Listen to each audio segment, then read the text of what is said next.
Hello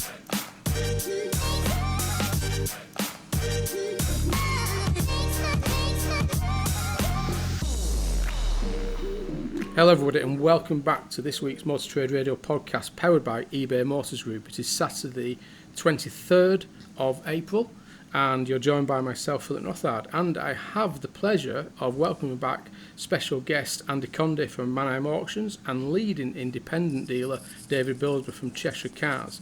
And this is the 19th episode, Season 8 of Motor Trade Radio, bringing you all the chatter that matters. So welcome back to the podcast, both of you, whilst Curtis and Molly, our cameo appearance on last week's show, take a well-earned break.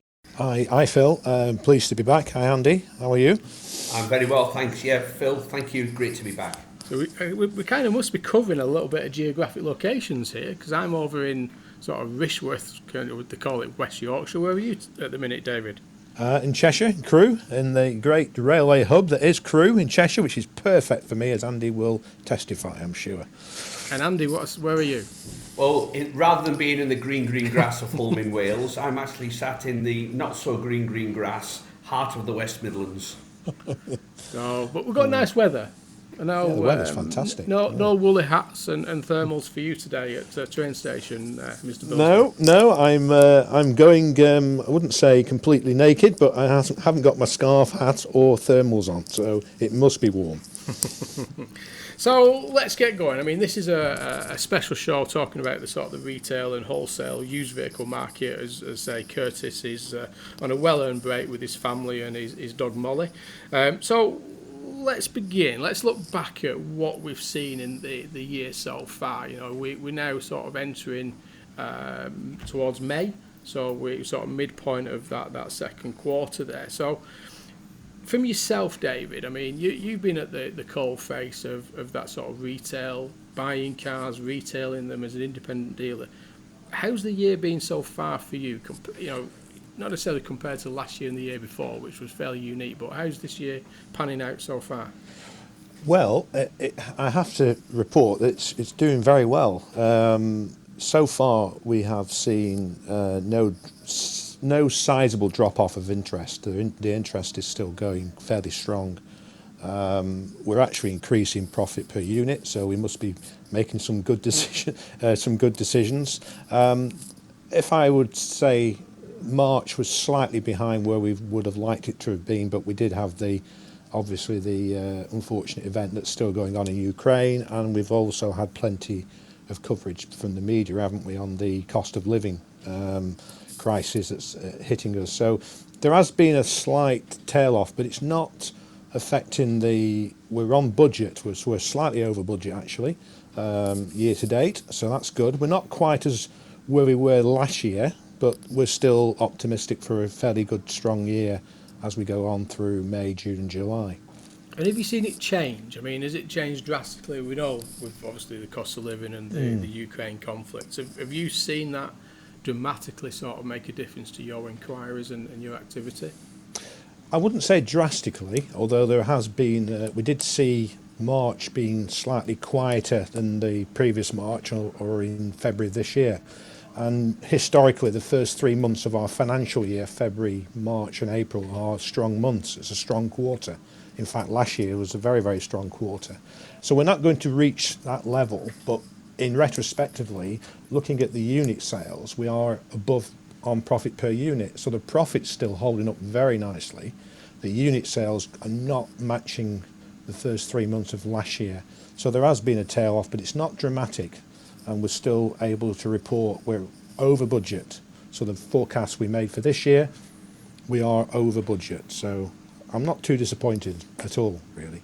And Andy, we've been watching, you know, first-time conversions, overall conversions, average percentage of cap clean on a weekly and monthly basis, particularly throughout this year. But from your perspective, right at that sort of contact with both buyers and vendors, how have you seen the year so far as we sort of enter the final weeks of April? I think it's fair to say that from our point of view, it's been tough. We're all in a new world now. Most of us are working digitally, although our our physical sales continue to grow from strength to strength, but a lot of our former physical buyers have not returned. They've decided that life is much easier buying digitally, which makes it harder for us. As an auctioneer, it's much easier to talk somebody into putting a hand in the air, and when you can see the whites of their eyes. But you know what? It's putting that skill out that we have to do. I think David's playing down his business because he has some absolutely superb vehicles, and from somebody that has worked closely with him, there's nobody better in the industry at what he does. And I think that that's testimony to the business that he's got. But I think if you were to talk to some of the bigger retailers, interest has certainly dropped off there. We've seen our buyers' numbers drop off. We've seen the bigger car supermarkets not as active, and therefore there has to be somewhere in the middle. Never the twain shall meet. That there has to be a little bit of give somewhere, and we've certainly seen that. Although the caveat to that would be, I believe over the last 2 weeks, there's been some green shoots of recovery. There's been some return back to a little bit of some of those vehicles. We all know that those vehicles that are ready to retail are going to sell, but they're few and far between. Those vehicles, that grade 1s and grade 2s, that I always say buy it, clean it, sell it, are always going to make premium money because you can't get them. And I think that is where we're going to be at. And we're also now seeing vehicles coming back for some of our fleets who should have probably been back in 2020, and from our finance companies that they refrained from taking them back, and the finance companies didn't repossess. They now are. So customers have had them for an extra 12 or 18 months, and boy, do they look as if they've had them for an extra 12 or 18 months. So I think there's a lot of dynamics that we're going to have to tackle towards the end of the year. I would have thought. Yeah, no, I agree.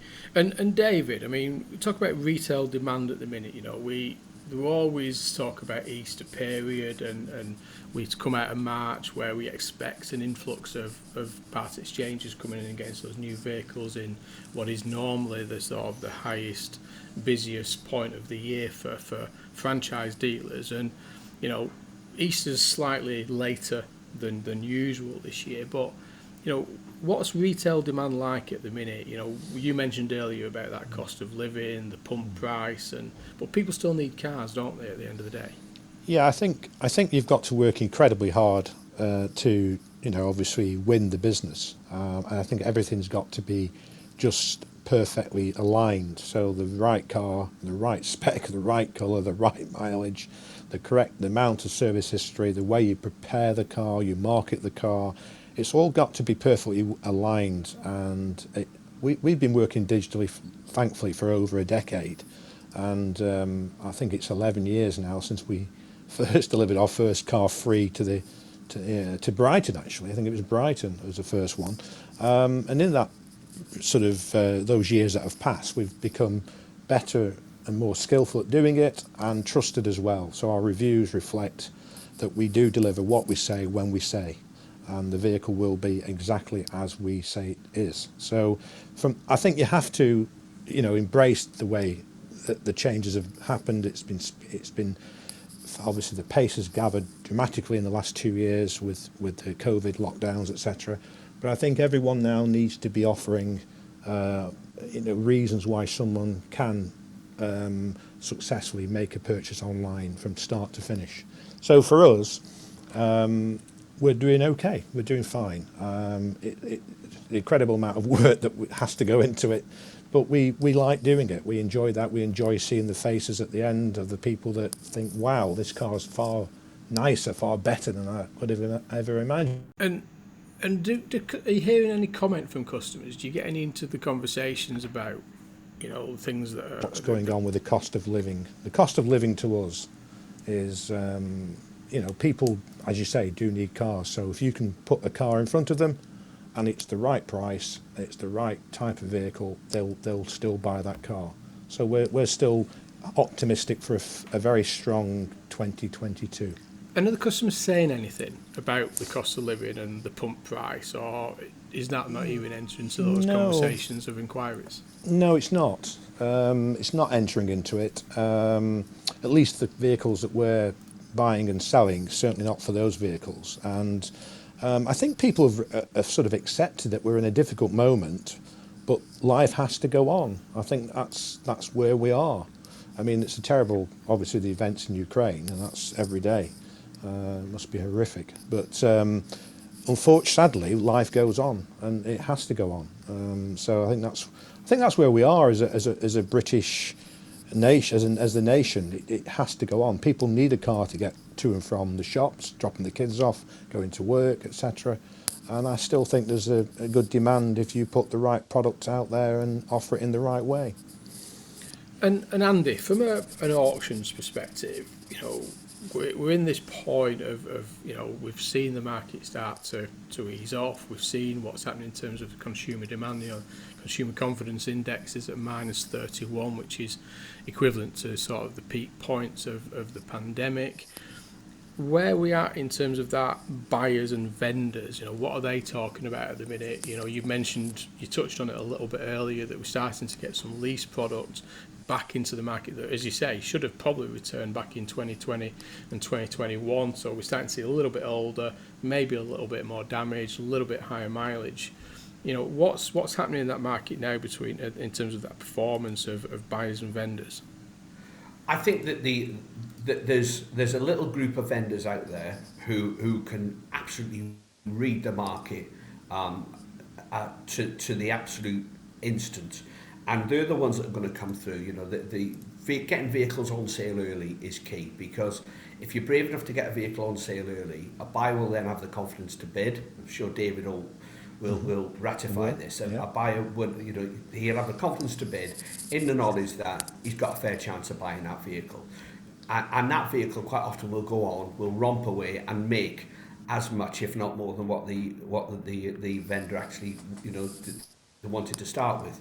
And the buyers will respond accordingly. It's interesting. I did a couple of sales a fortnight ago, and one particular sale which had a plethora of grade 1s and 2 vehicles, more than I've seen, and the buyer numbers almost doubled to what we'd seen, and old faces returning in the big supermarkets, some of the dealer groups online looking to buy stock, so that they're going to buy stock. But I think that the danger from a vending point of view is you can't have both. You can't have high conversion rates at the moment and high prices. You could have done 6 or 8 months ago, and for that sort of 12-month period beforehand, it was easy. You could sit there and you knew you were going to virtually sell everything. You knew you were going to have a great cap response. But I think the art now is reading that marketplace, and we encourage everybody, and in fact I'm trying to encourage as many of our vendors now to get back on the rostrums. A, we want to see them, and B, it's great. I think it's good for them. They can see what's really happening, and so I think from my point of view, my encouragement is definitely to get vendors back into the marketplace, let them see firsthand what's happening, and we can see that those vendors that are coming to the sales are getting the best results. And just before we sort of go towards the midway interlude, I mean, you've released a video this week that's had some fantastic response across the social channels, and I'm sure I know, David, you've not listened to it yet or watched it yet, but I know you've got it ready to watch. But you talk about the job of the auctioneer, why it's what the auctioneer is there to do, and for those that are thinking of being an auctioneer and think how easy they may think it is or how difficult they may think it is. I mean, do you want to just, for the listeners today, just sort of share some sort of the bits that you're talking about on that video there? Oh, listen, I've been very fortunate. When I was growing up as a young kid, I only ever wanted to do 2 things. One was to be either a sports journalist or a football commentator. or an auctioneer, and I used to drag my old granddad along to the cattle market, and I'd stand there for hours watching the auctioneers selling the bulls and whatever. And I've been fortunate that I've been able to, to actually be that auctioneer. And I always say, if I'm going to write a book, it's going to be called Cows, Cars, Cabinets and Cottages. But to be able to go up there and fulfil that dream and auctioneer, for me, is just, it's not a job really, it's more a vocation and something that I love doing every day. And I think when you look at the industry, we've got to remember auctioneering is the second oldest profession. I won't tell you what the first one is. No. I'll let you guess. No. So it's the second oldest profession. You think of a lot of these old masterpieces, these paintings you see, and quite often there's a little auction going on in the corner. And I think we with the new age of technology, physical auctions, whether it be, again, cows, cars, cabinets and cottages, tend to have gone by the wayside. But there's nothing like that feeling of getting up there and working hard and talking somebody into something that they didn't really want. And that's what it's all about. You've got to be able to get up there and a little bit like a market trader to a point. You've got to be able to get up there and you've got to be able to sell something, and the joy and the enjoyment and the thrill that you get, I hope comes across from me, and I expect it to come across from my team. And if people don't enjoy it, I would always say, anybody that fancies having a go, ring me up and I'll sort you out a go on one of our rostrums for a few vehicles, and let's see how good you are. Because there's an invitation. Exactly, and that David, I can see you there. I'm saying nothing. But you know what? That relationship between auctioneer, vendor, and buyer is pivotal to what we're doing, and that. And we're sort of like the middleman there. So and when the job gets tough, and I'm going to repeat myself, and there'll be a lot of people thinking, here he goes again, but bid maker, bid taker, that's what it's all about. We can all be a bid taker. When the job's on fire, you can be a bid taker. When the job's tough, you've got to make that bid from zero. We've just lost one of the best auctioneers we ever had in this country, Mal Mosey. Who was a fantastic, and I learned a lot from him. And before him, another great auctioneer, Don Towers, who worked at BCA for many years. Those two, for me, were actual fantastic auctioneers. They could talk people into buying something that they got no intention of buying. Don Towers could talk somebody into buying an old Rover 2000 when they come to buy an old Fiat 90. He was outstanding, and that's what the job is about, and that's what this industry that we're in, it's had a lot of knockers recently, but it's still a great industry that we're in, and I think we need to realise that. And as David said, it's that mentality. The one thing that I would say is that I've heard some reports from a number of our customers is that they are seeing people who got a little bit carried away at the end of the first pandemic, end of 2020, 21, who splashed out on cars, who are now finding they can't afford them and they're looking to downsize. So I think we may be into a period whereby some of these vehicles may come back to the marketplace. But from my point of view, I think that there's definitely a market there. If something's priced right, you're going to sell it, and that's what it's all about. And David, just finally on this bit here before we sort of listen to Curtis's midway interlude there, that as a buyer at the auction, can you looking at the auctioneers and thinking about what Andy's just been talking about there, can you see that? Do you feel it when you're in a hall, either physically or online, where you've got an auctioneer that knows, that's done the research on the cars, that is actually there generating the bids, and those that maybe not? Absolutely, 100%. Absolutely. People buy from people, and engaging auctioneers will always sell very much high percentage of what is in the auction for that day. They engage with the people. Personally, I find using the online simulcast, other options are available, of course, but I find the system a very good system, and I've used it for several years, if not more. And I'm still there. It's not physical, as Andy said. It's not eye to eye, but it's still there. And I think Andy and his team should be, credited with keeping the industry going for us and offering us these vehicles and doing it in such a way that, is very inspiring to a buyer, because as a buyer, you want to feel that you can trust what is being spoken about on the rostrum, and I think with Andy and his team, that's what you can. And I think personally, I've had many happy years buying from Andy and his team, and hopefully that will continue. And of course, with a smile on your face and a pound in your Hand in your pocket. pocket. Absolutely. Exactly. Absolutely. So you're listening to All the Chatter That Matters on Motor Trade Radio, powered by eBay Motors Group. This is your weekly one-stop shop for all the biggest car retailing headlines from across the media, available on demand wherever you are on your podcast feed. So even Curtis is off and he gets his name on the podcast. So just returning then. So to you both, but we'll start with yourself on this one, Andy. You know, we've seen the latest movements into April. We've touched on it a couple of times already with the 2.1% at 3-year 60 from Cap HPI coming into the month of April. Reports that we'll probably see a similar or slightly higher movement going into the month of May. You know, we talk about the dizzy heights of where the values are today, and you know those the drops are, you know, albeit people are sort of being a little bit cautious at the minute, but they've got to understand where we've come from. You know, what's your view on that at the minute in terms of what you're expecting as we move into the month of May?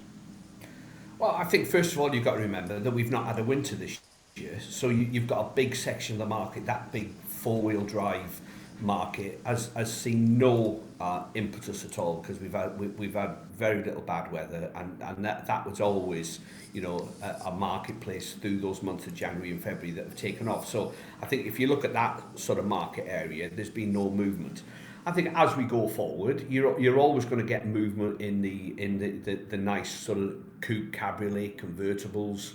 There's going to be a movement in those going forward, but you know, and we also know that April into May, when you've got all the bank holidays, and as you quite rightly said, Phil, the Easter's later, so it means that we've got almost 4 bank holidays very close together.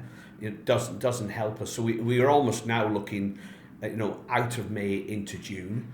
But I think as people will always need a car, I think people will start to downsize. I think people will start, maybe those people that have had 2 cars may revert to 1 car. And I think it will be a tougher end of the year, but there's going to be some results, and we just need to be realistic where we're at. As you know, David said a number of times, the awful events over in Ukraine, you've got the cost of living crisis, there's so many things that are going on that are against us.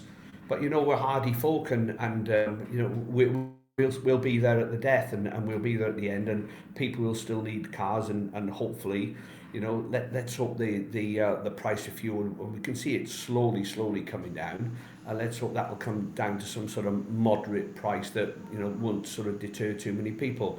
So my view is, I think for the next 6 weeks, strap yourself in. It's going to be bumpy, without doubt, but I think after that, I think things will just even itself out, and we'll find some sort of market, you know, relativity. And as you said before, we're still a long way still in front of where we were. Yeah, you're right. And I think just before we hear from David as a buyer who's constantly getting the phone calls and has to work his way in terms of what to offer a customer or buy a car at, but I think, you know, one of the things that's been coming out more and more recently is the detail. You know, we talk about all the time, the devil's in the detail. There's a lot more requirement for understanding the markets, both markets, wholesale and retail. But actually, the dynamics that are starting to play out, Andy, at price points, you know, there is, you know, we talk about weakness, but it's not weakness everywhere. There is more weakness in some products, in some areas, than there is in others. And there's still a little bit of strength out there as well. And you mentioned earlier in that, you know, the grade 1s, grade 2s, that 0 to 6, 0 to 12 month product, some of that product is still attracting over list at the minute. So it's not necessarily weakness everywhere, is it? No, and it's about, you know, David spoke, you know, touched on it briefly about preparation, service histories, what the car's like, what the colours are like, and I think all those things will go towards making the money. Preparation is key. You know, my advice to any of the vendors, if you've got a car that might be a grade 3 and it's going to cost you 250 quid to get that car to a grade 2, then it's 250 quid well spent. Yeah. And I think that's what you've got to remember. And David, as a buyer at the minute, we're going through this period. You've gone through it all of last year and the year before with the increases, and you're chasing that price point and being outbid and everything else that's gone on. You're in a different marketplace now, and you're trying to obviously make sure that you've got product coming into your business, priced right, that you're not exposed, but it's marketed right for retail. How you find it at the minute in terms of that dynamics of the pricing of the marketplace? I think the dynamics are moving fairly quickly. I think if you can buy and sell within an 8-week to 12-week at the most window, then you stand a very, very good chance of a very good year, because your stock will be current and relevant. So your retail stock will be retail at the relevant market value for now.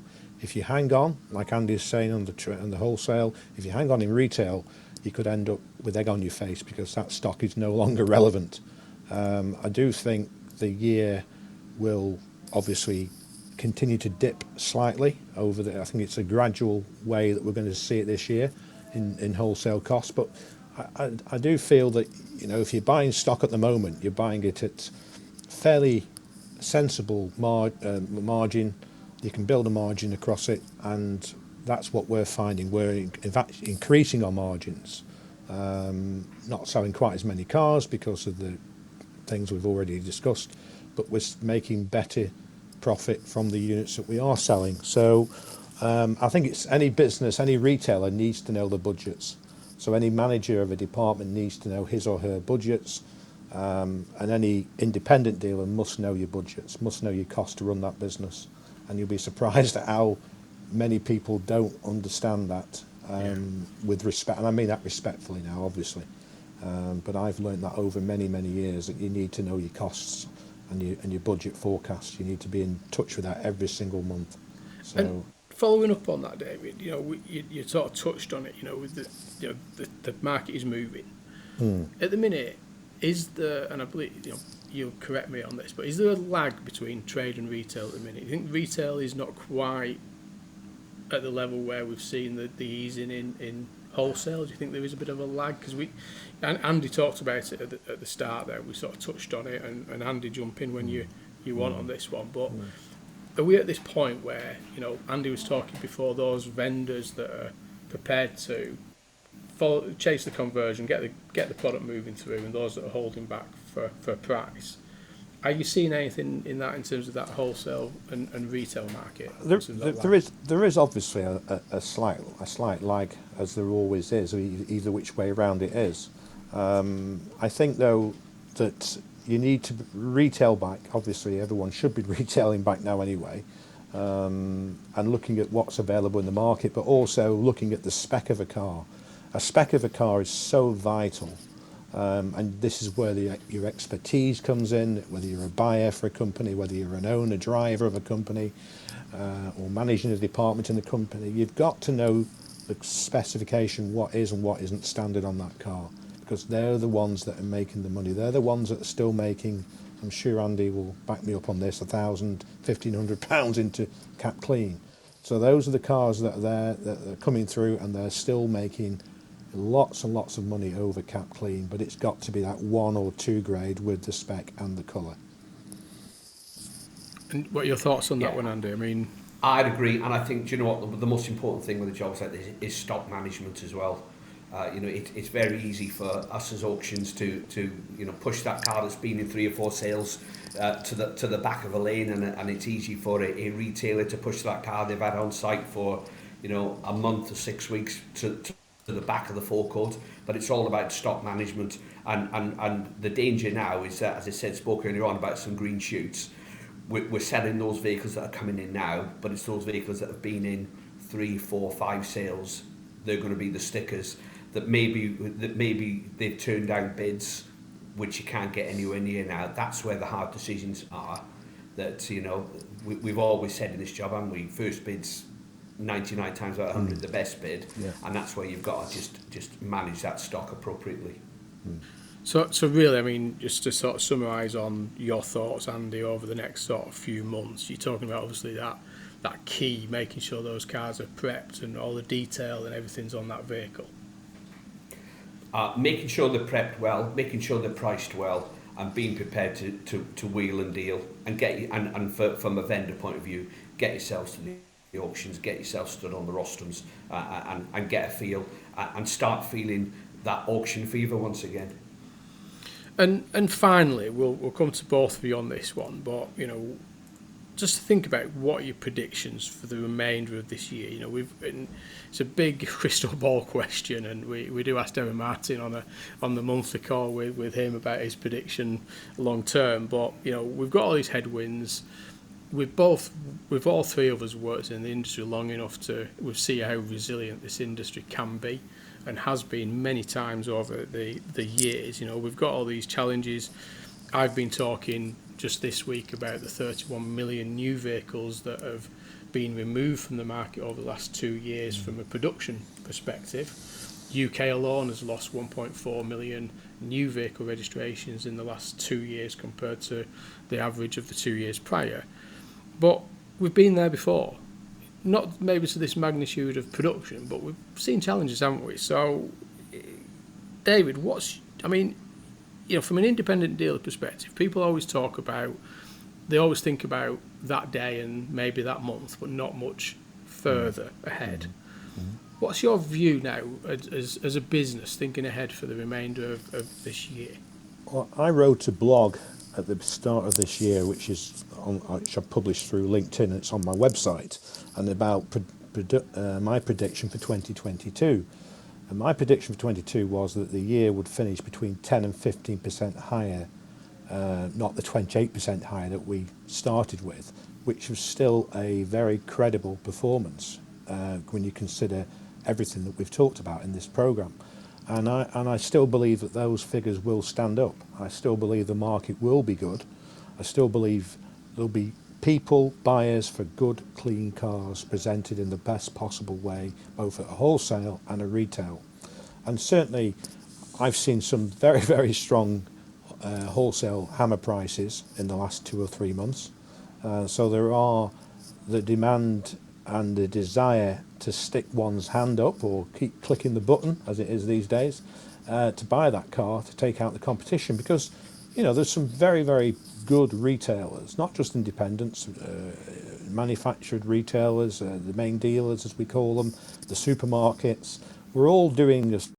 I think my own prediction is that the year will be okay. It will be. You will have to work harder than we did last year, but I think the year will be for those that are switched onto it, have the right stock, priced it correctly to market, and don't miss leads. If somebody's on the email or on the telephone or passing on to your forecourt, deal with it promptly, efficiently, and see the whole thing through. And I think if you do that, then the good retailers. I'm optimistic for a good year, not as good as last year, but still nevertheless a good year. But you've got to know your turnover of stock has got to be. You've got to keep your eye on it. You've got to make sure it's priced in the market every single week. And there are enough tools available to everyone for a dealer to do that. There are enough insight. You're always giving insight, Phil. Andy, you're giving insight. There's enough insight out there for us all to be knowledgeable. So I think that's key to you. And yourself, Andy, what's your predictions, views for the remainder of the year? Is it a Q3, Q4 sort of start of recovery? Is it, you talk about this 6 weeks, sort of knuckle down, battle down the hatches and get right back down to those basics. What's your view for the remainder of the year? I'd agree with that. I think in the next few weeks we then got. I've written 2 words down here. I think resilience and adaptability, and I think that's where we need to be. I think it's going to be, and we've enjoyed. What did I think I wrote in the last thing? No such thing as a free lunch, and I think that's what we're seeing now. That we've looked at what we saw. 2020, 2021. I think we need to forget about what's happened there. We need to roll our sleeves up, get stuck in, and as we've all said, that basics is really important. I think if we end the year, with a few percentage down every month, with a few sort of coming back a little bit. We know the months it'll come back, and then it usually dips in August. I think we'll be okay, but it's just being sensible.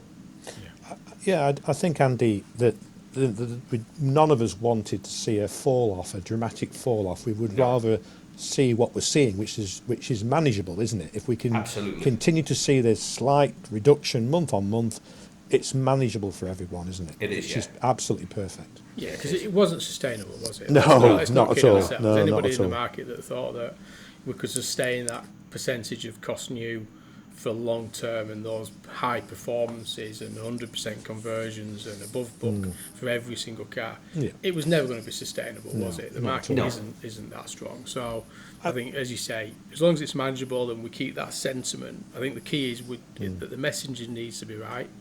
Yes, That's put out into the market. it does. Yes. And it's sensible in what we do.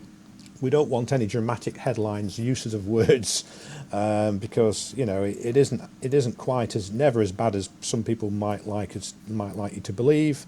There's a lot of optimism, as we've shown, between Andy and myself and yourself, Philip, and I think that's where we have to be. We have to be optimistic because there's a good reason to be. There's still a very good market out there and it needs servicing.